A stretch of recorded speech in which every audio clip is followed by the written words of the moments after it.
Welcome into the Striker Texas MLS podcast as we recap week 2 of the MLS season. Joy continues in Austin, while sorrow maybe hasn't set in quite yet in North and South Texas, but we'll talk with Victor Araiza in Houston about whether or not we're getting to that point. Talk about the FC Dallas defeat in New England, the Houston Dynamo loss up in Kansas City. Victor was there for that.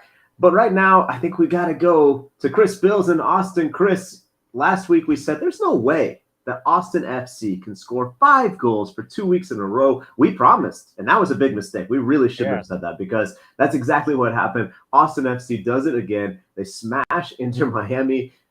We're actually kind of celebrating at the Striker, even though some of our fans in other metropolitan areas might not be that stoked. There's a promo code. You can tell people about that. That they can use to get a little discount on the Striker Texas, as if Austin FC smashing the first 2 rivals of the season wasn't good enough. But Chris, tell people about that and about how good it feels to be in Austin right now. Yeah, football capital of Texas, isn't that right? Well, let's talk. We'll talk about that a little bit too, because that's an interesting one. Yeah. No, they put out the message on ESPN, and then they smashed Inter Miami. And I thought I was crazy. We did our pregame spaces, and I was feeling a little loopy and said that they'd score 4. And I was like, I shouldn't have said that.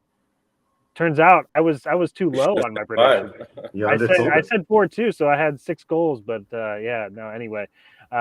Sebastian Drusi, though, I think is the story coming out of this one as far as the national perspective. I thought, he really showed out 2 goals and just kind of a smooth assassin, which is something that, I think Austin fans have gotten to see quite a bit of. But for him to do it on national TV and sort of have the spotlight of getting to talk to Taylor Twellman, Diego Fagundes pinch hitting a little bit as a translator. That was weird. We got 2 of us on this show are bilingual English Spanish. Like, I mean, I get that it's not always fluid to do those sort of interviews after, but I thought it was kind of strange. They were like, and now we'll draft in this player to do the translation. And then they just asked him one question. I mean, it's a little unwieldy, but it did feel like his kind of coming out moment nationally, Chris, for Sebastian Drusi. Twellman loved him. He said he was a top 5 MLS player. I thought that was a little, and maybe today Taylor wants to couch that a little bit or whatever. But I mean, he basically at least said he has the potential to be there. I can agree with that. This is a guy who maybe we undersold a bit last year. I think he arrived mid-season. The season already kind of was taking its course to not reach the playoffs, to not reach some of Austin FC's goals. But at the same time, you look, and this is a guy who's had success at River Plate and at Russia. So it's like, all right, like these are not small-time destinations, whatever you want to say about Tomas Pochettino. So Drusi with this kind of national coming out party, just how good can he be for this Austin FC team? And kind of, is he the difference maker in this setup? Oh, he absolutely is the difference maker and was the difference maker when he came in last season. And their offensive production, doubled as soon as he came in toward the tail end of that of last season. And I think the question always with him was, what kind of a supporting cast can they put around him, right? Because, I think that, look at Gonzalo Higuain, right? Like the frustration that he's feeling right now, not having much help around him. And I thought Miami was maybe even worse than FC Cincinnati as far as the execution of what they were trying to do. They came in, tried to sit deep, but we'll get into a little bit of that. But Josh Wolf said it post game, right? He said, that he's talked with Sebastian Drusi about that. He said, Josh has been in this league for going on 20 years, and he said he's seen Argentine playmakers, the best in the league come and go, and he's kind of told Drusi, you can set this bar as high as you want to. This is up to you how good you can be in this league, how long you want to be here, and what you can accomplish here. And I think that maybe that's sort of where Taylor Twellman was coming from, because I think those two sat down before this match, and Drusi did show out.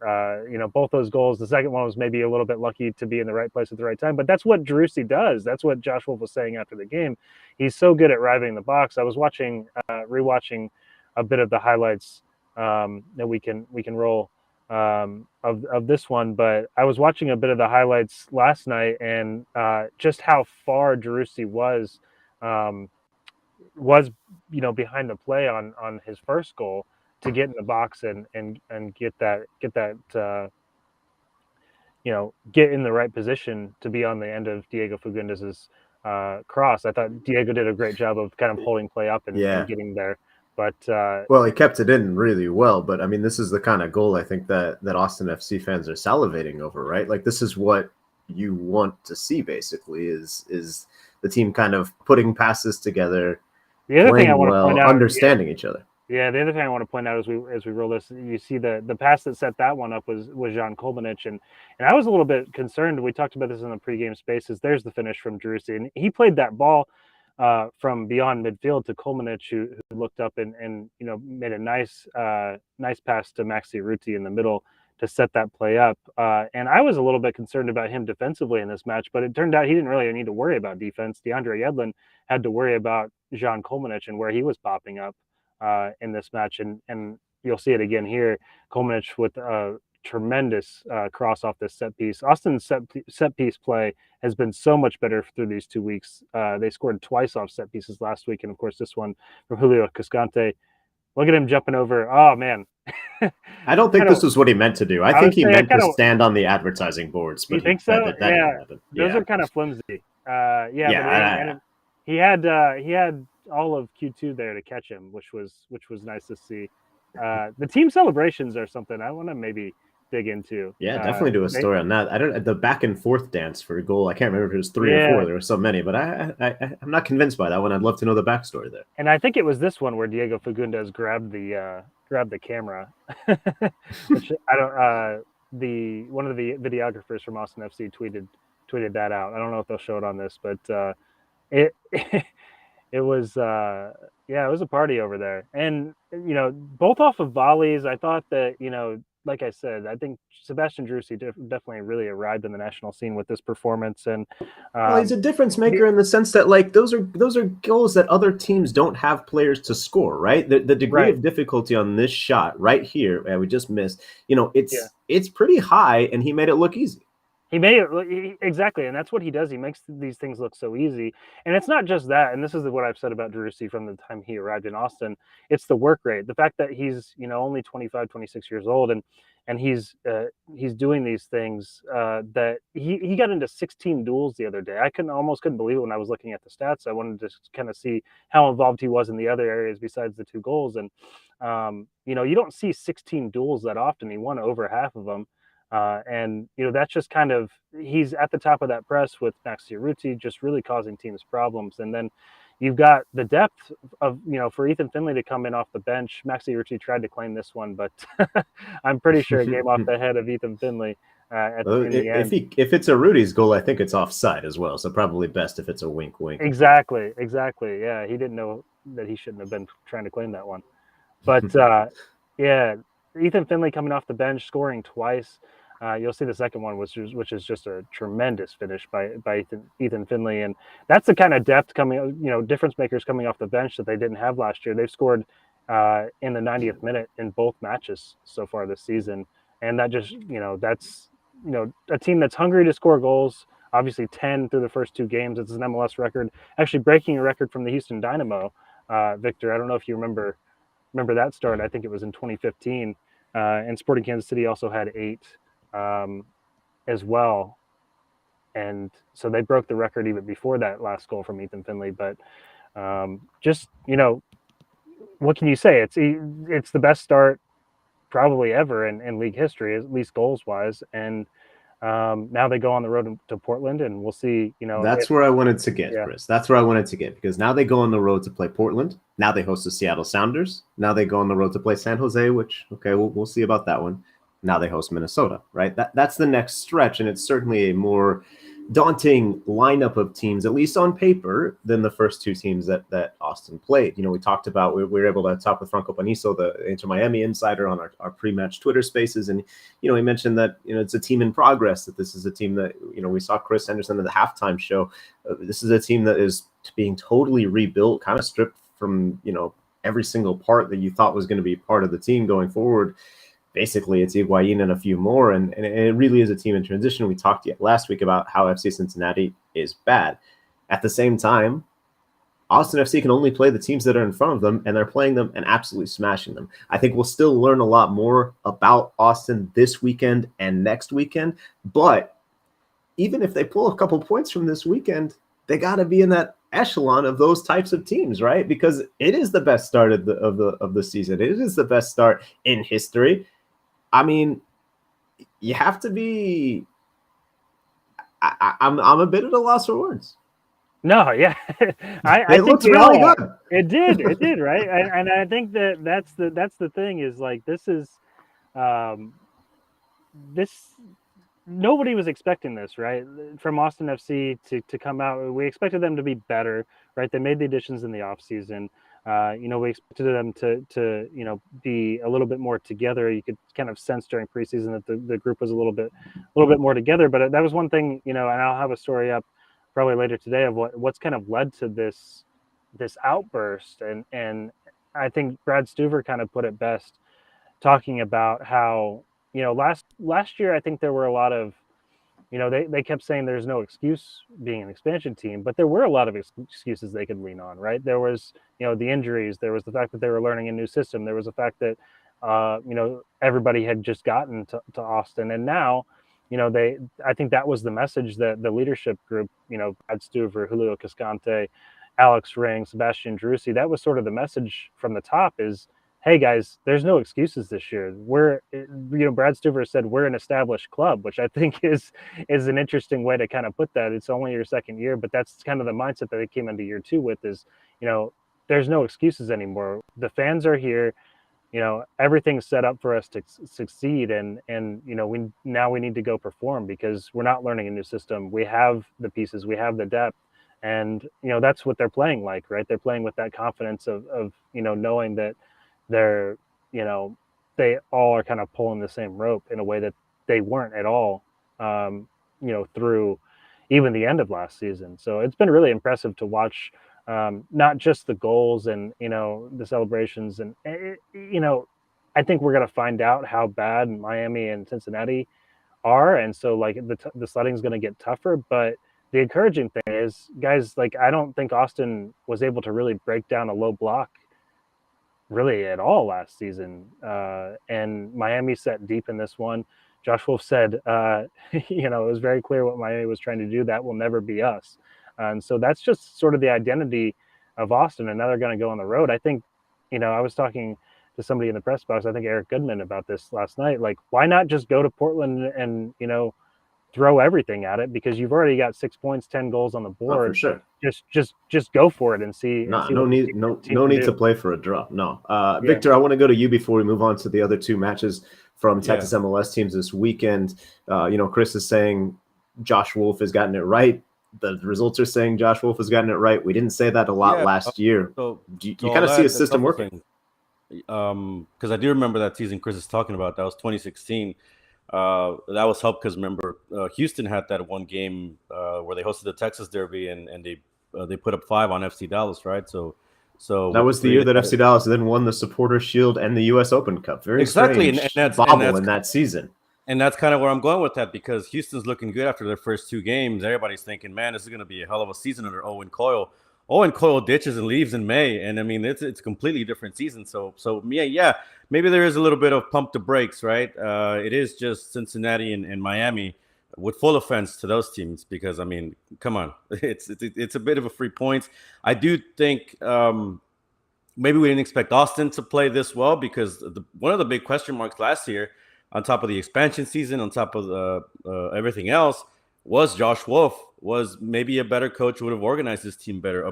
Maybe a coach with more experience would have said, you know what, I need to figure out this midfield situation. Who's going to be my guy? Is it going to be Pochettino or is it going to be Drusi? And I got to stop tinkering around with this, right? Bring in more depth, bring in that kind of stuff. And look, I'm reading social media, and obviously everybody's happy. I'm glad everybody's happy up in Austin, but is Josh Wolf exonerated? I think let's hold off, right? Because I think we were saying last year that he might be out by half season if he didn't get things right. Yeah, but so I do think things are going in the right direction. But like I said, I do want to see more. I want to see them against Portland. I want to see them against Seattle and some of these teams before I start saying Austin's way better than last year.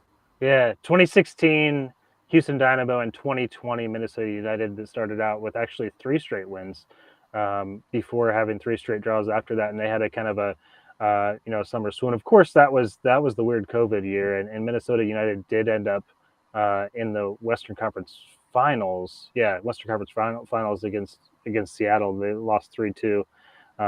So I mean, there's the history behind scoring a bunch of goals to start a season. And like Victor said, yeah, it doesn't mean everything. And like I said, we talked a lot about how bad FC Cincinnati was last week, and I think that was, kind of the major national takeaway from that one. And now, I thought Cincinnati showed themselves fairly well at home against DC United over the weekend. Watched a bit of that match, and look, to be fair, and Miami was really bad. Listen, anytime you're starting Texas native and FC Dallas product Breck Shea as a center back, it's going to be a bit of an iffy day. Let's move on to the current FC Dallas team. They went to New England and played a pretty darn good game, guys, except they didn't come away with the result. I think Nico Estevez will be happy with this team's performance. New England owner is not happy with the attendance the first day back for the Supporters Shield champions, but they'll be happy with the performance. A 1-0 victory for the New England Revolution. And as I mentioned, guys, a game in which I think FC Dallas will really take away a lot of positive moments. You look at this build that they had in the 23rd minute, a shot from Marco Farfan, a guy who was brought in to play more of a defensive role, and yet he's challenging Earl Edwards Jr. there with a long sort of targeted low shot there. One of the better opportunities for FC Dallas on the day, which maybe you need more. But, I think seeing Farfan have some good moments in attack is positive.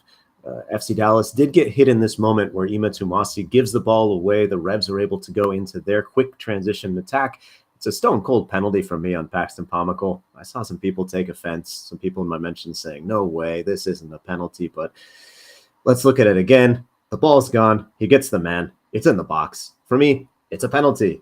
So, and a really good effort. As we'll look at this penalty one more time. Again, I think Pomakal's the victim or commits it here. Ted Uncle had to go to VAR to check it out. But once he did that, he said, yes, it's a penalty. Agreeing with me. Guys, I think Ted Uncle referees every game. It's unbelievable how many times I see Ted Uncle on my TV screen every weekend. This guy, he's the hardest working referee in soccer, I think. We're getting a lot of views, which I appreciate, thanks to our production team, of this penalty. But once it gets taken, Heel puts it in the perfect place. Unbelievable difficult penalty. And I think Martin Paes, the FC Dallas starting goalkeeper, I think he saves this if it's not inch perfect, which it is. Really, really well taken penalty by Carlos Heel, the reigning MVP. Perhaps it shouldn't be a surprise, but it's a really, really nice penalty. I think FC Dallas fans should feel good about what they have in goal with both Paes and Jimmy Maurer working back from an injury. I'm not sure who's going to win that starting battle once both are at full fitness, but another kind of area where I think FC Dallas fans can take heart from this game, even though it was a loss. The only thing is, guys, as I talked about with Nico Estevez last week, it doesn't necessarily get easier for FC Dallas. They're now facing Nashville at home. Nashville was a playoff team last year, a very difficult team for other clubs to beat. And then they play Portland, the MLS Cup runner-up. So I think it's a difficult stretch that's coming up for FC Dallas. Yeah. Their second half response, I would say, was pretty positive. I think that especially coming out down 1-0, you saw them create some more scoring chances. But ultimately, there were still opportunities for both teams. I think the Revs were able to take advantage again of maybe some of that growing pains from Ima Tumasi on the right wing, the right back spot. Nanu came in. This play where Matt Hedges cleared a shot off the line. That started down the right wing, and frankly, the Revs were hammering that side. I think Nanu, the Portuguese league experienced defender, once he gets his fitness, he missed a lot of the African Cup of Nations with Guinea-Bissau because of some COVID testing. So, or it sounds like a positive diagnosis. I haven't confirmed that, but once he's at full fitness, it could make a big difference because, guys, he came into this game and he spurred several attacking chances. I talked about FC Dallas feeling good about the goalkeeping. Paes had a nice double save, denying Gustavo Bo and leaving the rebound there, but then saving the rebound. A really good opportunity. It was a bit fascinating to watch Bruce Arena go with the Gustavo Bo, Adam Buxa, Josie Altidore attacking Trident. It reminded me a little bit of Victor when Juan Carlos Osorio was the Mexico manager, and he would start 4 center backs as his entire back line, because you had 3 forwards, like kind of traditional nines, all playing across the front. I just thought that was a little bit of an interesting tactical wrinkle. Clearly worked fine for Bruce. It's your best players on the field, I guess, any which way. I guess. I mean, they didn't find another goal. That penalty was the only one that the Revs were able to get. As I mentioned, I think there's a lot of positives for FC Dallas guys, but at the same time, Chris, 1 point from the first 2 games. You need to have a response in these next 2 games, and I think it just puts a little pressure on you. And it's something maybe we haven't talked, maybe enough about this early part of the season is how, Austin was sort of blessed by the MLS scheduling gods with, 2 games at home against Cincinnati and Miami, and meanwhile, here's Dallas week 2 trying to fend off the defending Supporters Shield winners, and then a team that everybody, they'll play next week against a team that everybody kind of thinks is going to be near the top of the West in Nashville, and that's a tough opening stretch, and it really tests the mettle of a team that's just getting started under Nico Estevez, and I think of a manager who's never done this before, right? He's been on Greg Berhalter's Columbus Crew staffs, but at the same time, he hasn't had to go into the locker room and be the one that everyone looks at after a series of disappointing results. I'm not saying they're not going to win this weekend. I'm not saying they're going to have a bad spell. I think there's plenty of positives to take. Finishing again could have been better, and I think that defensive deficiency is at right back. Iman Tumasi really, really good after his transition from wing to defender, and then we just haven't seen him take the next step. I think he loses the starting job as soon as this week, guys. The other big news here in Frisco, here in Dallas, is that Alan Velasco is here. He didn't travel for this game. They don't want to rush his progression, but designated player, most expensive signing in team history. I think the midfield shape changes when he comes in. I think the attacking idea changes when he comes in. It's, again, a lot to put on a 19-year-old kid who's never played outside of Argentina before, never played for any club that wasn't Independiente, where he signed when he was 9 years old. But at the same time, I definitely think that FC Dallas fans should have hope that things are going to get a little better, and they don't look terrible yet. One thing I want to ask, and people can put in the comments if you're watching this live on YouTube, what do you think the gift was for Austin FC to the schedule makers to get this nice start? Franklin Barbecue? Was it a nice new mint kit Verde shirt? What did they send, and what can FC Dallas and Houston send next year? We'll talk about which team is the best gift givers. It sounds like it's Austin. Let's look at the Houston game. Victor, you were up there in Kansas City. Maybe take us through as we watch some of these highlights on the YouTube stream. If you're audio only still, we still love you, but you're welcome to click over and check out the video. Victor, wasn't necessarily what Houston needed up there. No, and I think, the biggest benefit out of this game is that we know a little bit more about Houston. We have more confirmation of things we thought we knew in the preseason, right? You can read some of those takeaways on strikertexas.com. But, Houston came in here. Really, it was all Kansas City throughout the first half. For the better part of the first half, they were on the Dynamo were on their own half of the field, and that's why we skipped to the second half where we have the better chances for both teams. Really, it was still mostly Kansas City. I know maybe some people might look at the result and say, well, it was only 1-0. It's probably it's a little better than some of the other times they've gone up there. But if you watch this game, it was all Kansas City. I mean, the Dynamo struggled again to create attacking chances. This was one of the better ones, Quintero, or actually this was one of Quintero's, I believe. But look, there's some of these opportunities, right, that Houston just they're not concrete, they're not solid, they're not dangerous, right? Yeah. And here's where essentially they try to hold, but the defense eventually breaks, and here you go. Kansas City gets that one goal they need, and again, because they were in such control of the game, they didn't really need another one. I think this was a Kansas City team that was sort of on the ropes, right? With their forward situation, with some of their midfield situation that we talked about in the Twitter spaces. And they were there right for the picking. A better team would have made them pay at home, maybe. We've talked about how this Children's Mercy Park, it's been a difficult play. It's a house of horrors. Yeah, house of for horrors. Houston. This is Sebastián Ferreira's best opportunity of the season. Maybe a more polished Ferreira mid-season would have, chipped that, would have made it. But ultimately, it tells you that with the opportunities they have, it's just not enough, right? Yeah. That's why they need to create more. That's why they need to find Ferreira more to just start to get more in rhythm. Yeah, exactly. What do you think about this midfield, Victor? Because we talked about, I was joking about Bruce Arena playing 3 9s as his forward line, or Juan Carlos Osorio playing 4 center backs as his defense. Nagamura is kind of playing 3 central, kind of similar style midfielders in the midfield. Karaski on the bench.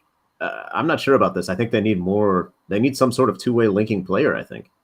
Yeah, and look, maybe this week things change. Carrasquilla is a player that fans have been wanting to see from the start. He said after the game that part of the reason why he hasn't been out there as much is because he got an injury in preseason, and he's going to exert himself a little bit more this week. Try to train more at 100%. He said he feels after his Kansas City game, he said he felt 95%. So he's working his way back, but. Yeah, I mean that's part of it, right? Like Houston needs to get their better players on the field as well. They need Carrasquilla, I think, there from the beginning to provide a little bit more of an attacking idea. On the wings, people have been asking why is Tyler Pasher not starting, right? At least over Corey Bailey.